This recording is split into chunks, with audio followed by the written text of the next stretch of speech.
Iya, selamat berjumpa kembali saudara-saudaraku sekalian. Pada kesempatan kali ini saya ingin menanggapi apa yang disampaikan oleh saudara Don Ditang dengan saudari Cece. Ya, saya panggil saja Cece untuk lebih mudah. Ya. Kemudian Pak Don Ditang saya panggil dengan Pak DT. Ya, kedua beliau ini sedang berdiskusi di live-nya ya pada malam hari ini. Tanggal berapa ini hari? Tanggal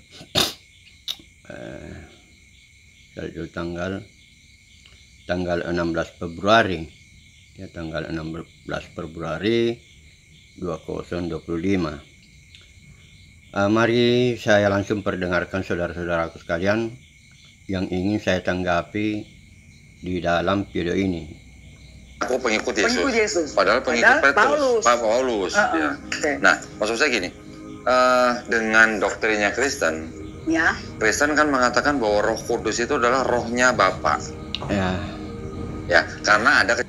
Jadi yang pertama-tama yang ingin saya tanggapi yaitu masalah pengikut Paulus. Ya. Jadi saya ingin membandingkan dengan di Islam. Jadi kedua orang ini menuduh orang Kristen yang ada sekarang ini adalah pengikut Paulus, bukan pengikut Yesus. Ya. Mari saya bandingkan saudara-saudara sekalian dengan di Islam. Ya. Kalau di Kristen, ya, Kristen, mana Kristen?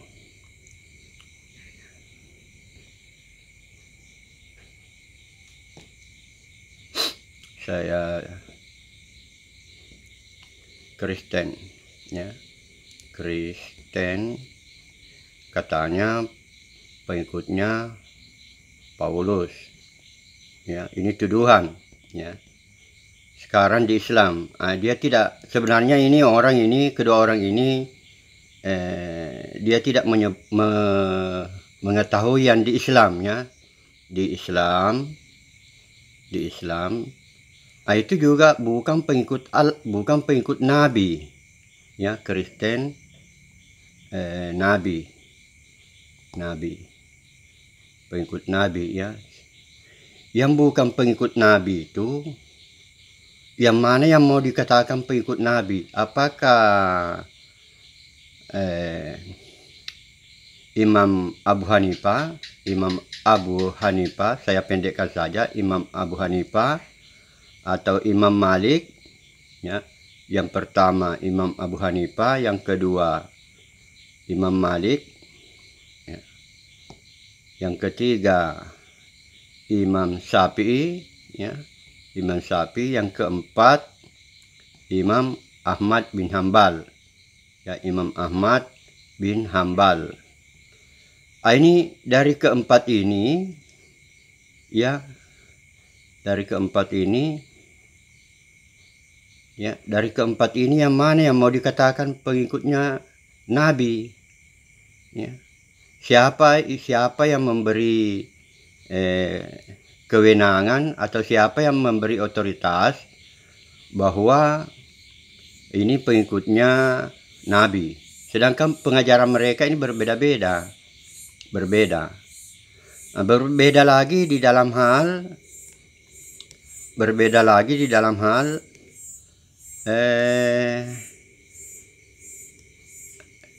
hal tentang penjelasan tentang Allah. Misalnya Imam Asy'ari, ya, Imam Asy'ari,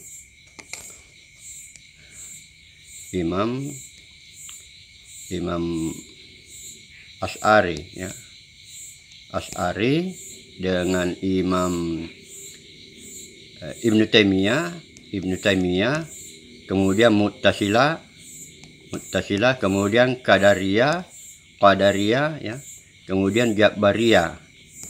Ini beda-beda penjelasannya tentang, ya, berbeda-beda saudara penjelasannya ini. Asy'ari, kemudian Ibnu Taimiyah, kemudian Mu'tazilah, Qadariyah, Jabariyah, dan masih ada lagi yang lain. Itu beda sekali dia punya penjelasan tentang Tuhan.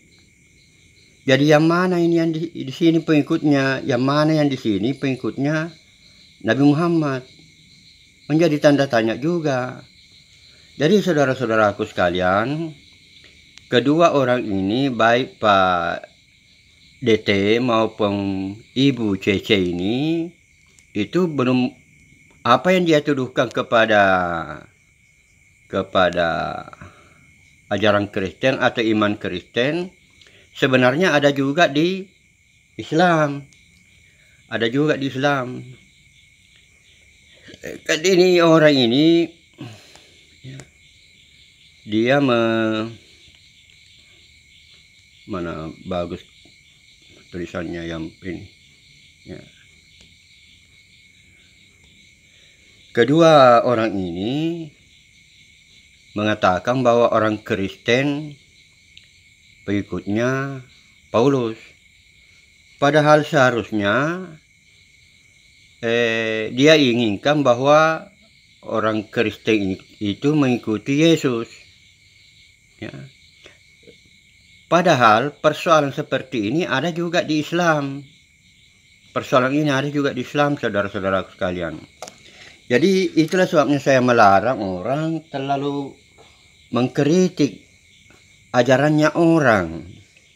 Karena kadang-kadang di ajaran yang dia pahami sekarang itu, misalnya Pak Don Ditang itu ada juga di Islam. Menjadi tanda tanya juga siapa yang dari 4 imam mazhab terkait dengan tata cara ibadah ataukah imam mazhab teologi. Ya. Jadi kepada saudara-saudaraku yang Islam maupun yang Kristen, berhati-hatilah mengkritik salah satu dari agama yang ada, karena itu bermasalah, saudara. Ya, bermasalah. Jadi mari kita dengarkan lagi apa yang dia jelaskan. Kejadian 1 ayat 2 yang diterjemahkan oleh Kristen dengan beda dengan terjemahannya Yahudi. Nah, apa bedanya di mana? Saya pengen kasih lihat kasih sih ya. Sebentar ya kasih sih ya. Ini saya pakai alat peraga nih. Ya, halo. Ya. Enggak lah. Ini asli kan? Ini dari kitab yang di luar irisnya aja lah. Ya. Saya juga bukan ahli, saya garis merah nih. Ini di Kejadian 1 ayat 2. Kejadian 1 ayat 2. Nah, kasih saya tolong cek, saya bandingkan nanti dengan terjemahnya Kristen gitu. Ini Yahudi ya? Yahudi, ya. Oke. Tapi Kristen dengan Yahudi nggak menerima Yesus juga sudah menunggu, dia belum percaya kan? Nah, di situ kan apa namanya? In the beginning God created heaven and the earth, ya kan? Terus kemudian yang kedua, the earth was without form. Atau di situ apa? Earth. Apa di situ? Beginning of God. Nah, kan? Oh. Ya, Spirit of God itu kan. Ini yang ngomong kasih sini ya, bukan saya loh. Saya bukan ahli bahasa Inggris sih. Ini udah pernah tinggal di sono nih. Enggak. Supaya yang itu coba kita cari bahasa Indonesianya, ya. Bahasa Indonesia the Spirit of God, itu kan the Spirit of God, gitu kan? Itu di Genesis ya. Bilang coba baca bahasa Indonesia tentang yang divine. Bahasa Indonesianya begini. And the divine present. Jadi bahasa Indonesianya kan pada mulanya Allah menciptakan langit dan bumi. Terus kemudian bumi belum berbentuk dan kosong. Gelap gulita menutupi samudera raya. Bahasa Indonesia ini ya. Dan roh Allah. Di situ roh Allah. Ya. Di sini nih, and the divine presence. Kehadiran ilahi. Sama nggak dengan God, Spirit of God? Oh, itu yang dipermasalahkan ya. Ya memang terjemahannya berbeda-beda, saudara. Termasuk di Al-Quran. Jadi kalau di Al-Quran itu yang berbeda itu tafsirnya. Ya, mari saya perlihatkan misalnya kitab tafsir, atau saya perlihatkan juga kitab Kejadian pasal 1 ya. Kitab Kejadian pasal 1 ayat 1. Misalnya begini nih. Ini memang banyak terjemahannya. Jadi kalau kita lihat ini pada awalnya Elohim menciptakan langit dan bumi. Ini ELT. Ya, jadi terjemahan ELT. Terjemahan Saya perlihatkan ini terjemahan ILT, Indonesia Literal Translation. Jelas antara terjemahan Indonesia saja sudah berbeda. Pada mulanya Allah menciptakan langit dan bumi. Ini terjemahan dari terjemahan lagi. Ini kan kalau yang mendekati asli ini Elohim. Elohim malah diterjemahkan menjadi Allah. Kalau ini lain lagi, ini Alepokodes ini, ya. Kalau mau saya kasih lihat terjemahannya. Kemudian terjemahan dari Septuaginta ini. Ya. Mari saya perlihatkan satu contoh saja, misalnya Alepokodes, ya. Alepokodes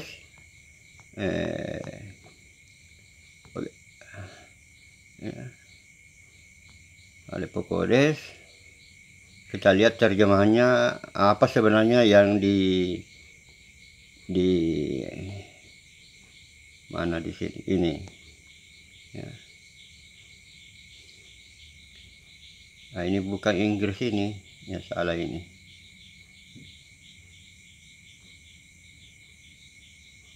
Nah, ini seharusnya ini kitab Genesis, ya.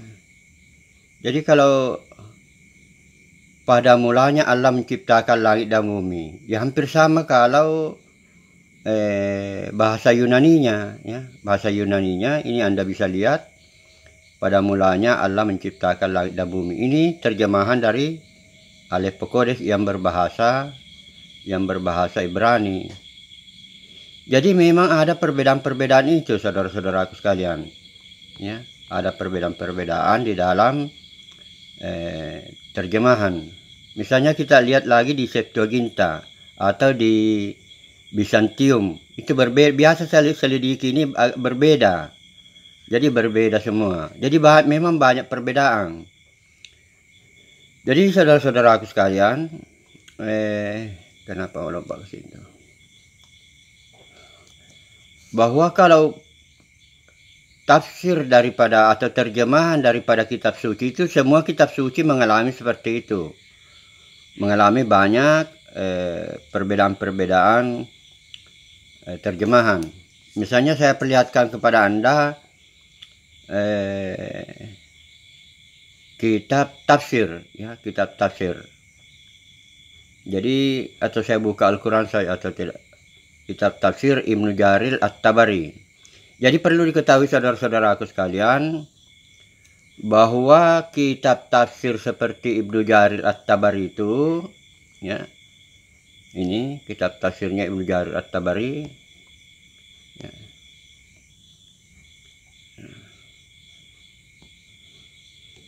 Ya, mari saya perlihatkan satu contoh saja, ya. Tafsir surah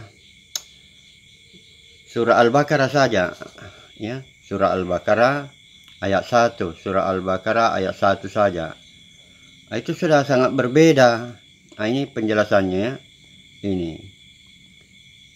Jadi satu alif lam mim saja, ini saja, ya, alif lam mim ini banyak tafsirannya. Jadi timbul juga pertanyaan, yang mana yang mau diikuti. Dari sekian banyak di sini ada banyak sekali para ulama tafsir berselisih pendapat ini. Para ulama tafsir berselisih pendapat sehubungan dengan huruf-huruf yang mengawali banyak surah Al-Quran. Jadi kalau dikritik kitab sucinya orang, sebenarnya juga orang itu mengkritik kitab sucinya sendiri, ya. Jadi saudara-saudaraku sekalian, supaya hati-hati mengkritik kitab suci. Mari kita lihat lagi, mari kita dengarkan lagi apa yang mereka percakapkan. Enggak dong, Spirit of God ini kan adalah roh Allah itu kan, gitu. Kalau itu kalau maksud ini kan saya. Kehadiran. Jadi kalau dengan terjemahan Kristen, iya. Kalimatnya jadi roh Allah. Tapi kalau orang Yahudi yang menerjemahkan kehadiran ilahi. Ya. Karena kan jadi timbul pertanyaan. Pada mulanya Allah menciptakan langit. Jadi persoalan-persoalan seperti itu, bahwa kehadiran ilahi, apakah diterjemahkan menjadi kehadiran ilahi, apakah diterjemahkan menjadi, kan kalau kehadiran ilahi berarti kehadiran ilah. Ilah itu Tuhan, bukan Elohim. Jadi caranya orang Yahudi menerjemahkan juga sudah betul, bisa dibenarkan. Bahkan kalau misalnya terjemahan Roh Allah itu melayang-layang di atas air, itu pun kadang-kadang diterjemahkan aktif di atas air atau melingkupi. Malah kalau misalnya di Al-Quran dikatakan bersemayam. Karena bersemayamnya di atas air di dalam Al-Quran diperdebatkan. Ya. Sewaktu Allah menciptakan langit dan bumi. Jadi ada di dalam, mana mungkin ada, misalnya saya cari masalah air, ya, masalah air. Air, Allah bersemayam di atas air, ya. Air. Jadi saya cari air.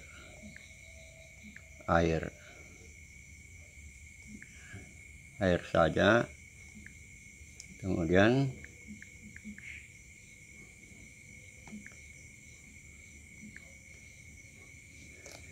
di sini bisa kita temukan, dialah yang menjadikan bumi sebagai hamparan bagi dan dialah yang menurunkan air. Ini juga bermasalah, ya, nanti saya bahas juga masalah menurunkan. Ini satu persoalan juga di dalam Al-Quran ini, menurunkan air. So kalau di kitab Hindu sudah ada ini, siapa dewa yang menurunkan air. Ini juga satu masalah ini di dalam Al-Quran. Bukan masalah bahwa salah, bukan ke situ, ya. Jangan dikatakan bahwa salah, saya tidak bermaksud mengatakan Al-Quran salah, tapi ada sesuatu yang jarang, bahkan tidak pernah dijelaskan oleh ulama, ya, karena mereka tidak membaca kitab-kitab sebelum Al-Quran. Kalau saja ulama berani membaca kitab-kitab sebelum Al-Quran, mereka akan tahu apa yang saya tahu, ya. Mana ini ada ayatnya itu yang berbunyi Allah bersemayam di atas air, ya. Saya cari dulu ayatnya. Air. Dan dialah yang menurunkan air dari langit, bukan itu. Para penghuni neraka, air minum. Ya. Pada ayat keberapa itu saya lupa juga ayatnya. Ya. Karena banyak sekali masalah air ini di dalam, ya, di dalam Al-Quran dibahas tentang air. Ya. Yang saya pernah baca itu ayatnya berbunyi Allah bersemayam pada waktu Allah menciptakan langit dan bumi, Allah bersemayam di atas air. Yang menjadi masalah itu oleh bersemayamnya ini yang menjadi masalah, ya. Karena bagi ahli sunnah wal jamaah seperti Ustaz Abdul Somad, Allah tidak, ya, nanti Anda cari sendiri di rumah, ya. Ada istilah air, Allah bersemayam di atas air. Yang ingin saya jelaskan itu begini, saudara, maksud saya, ya.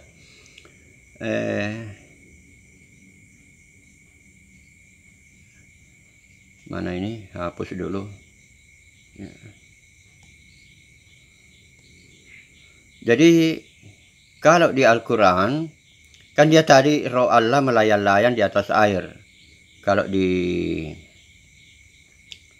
Alkitab, ya, roh Allah melayang-layang di atas air. Yang mana yang tebalkah ini? Roh Allah melayang-layang di atas air. Ini kalau di Alkitab.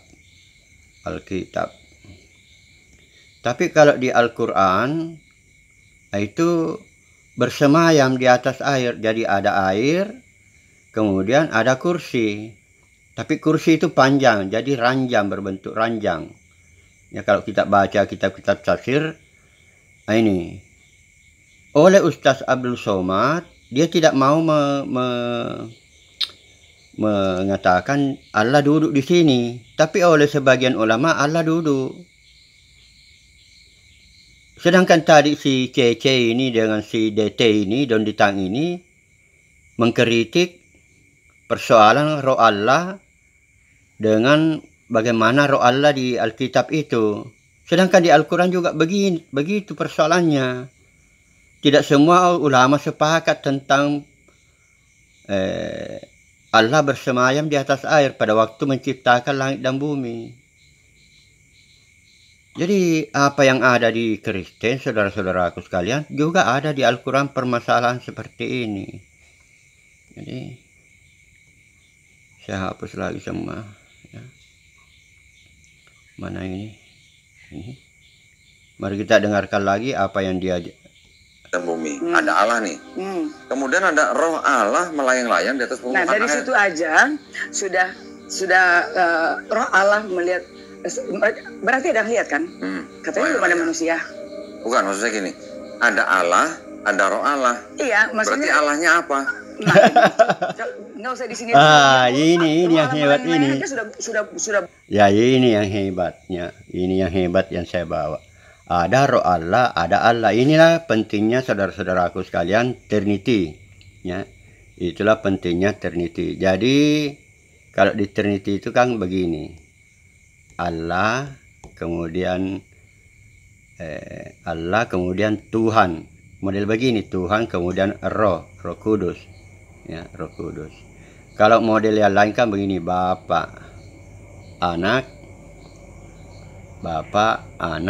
dan Roh Kudus. Sebenarnya roh saja di sini ya, Roh Kudus. Ya. Jadi dia mempercayakan roh Allah. Yang mana roh Allah? Roh Allah. Ya, roh Allah. Itulah sebab biasa saya katakan saudara-saudaraku sekalian, jangan menambah-nambai apa yang dikatakan oleh Tuhan Yesus. Ya, Tuhan Yesus mengatakan Allah itu roh, atau Elohim itu roh, pneuma. Elohim itu roh atau pneuma. Sedangkan kalau Yohanes, Allah itu firman, ya. Firman dia atau perkataan. Jadi yang harus dipegang erat-erat adalah apa yang diucapkan oleh Tuhan Yesus, Allah itu roh. Tapi kalau satu kata ditambahkan kepada kata yang lain, itu bermasalah. Misalnya mobil, ya, mobil, ya, mobil. Kalau ditambahkan satu kata di depannya, Jepang mobil Jepang, itu lain pengertiannya. Ya. Perhatikan baik-baik persoalan ini, bahwa mobil, kata mobil, kita menambahkan sesuatu di depannya atau di belakangnya di sini, di depannya di sini atau di belakangnya, itu berpengaruh, lain lagi pengertiannya, ya, lain lagi pengertiannya, ya. Lain pengertiannya. Jadi roh Allah, sebenarnya ini terjemahan lagi ini. Roh Elohim. Jadi yang benar, yang asli adalah roh Elohim, bukan roh Allah. Roh Elohim. Bukan, ini terjemahan. ini apa ya, nama terjemahan Allah nama terjemahan.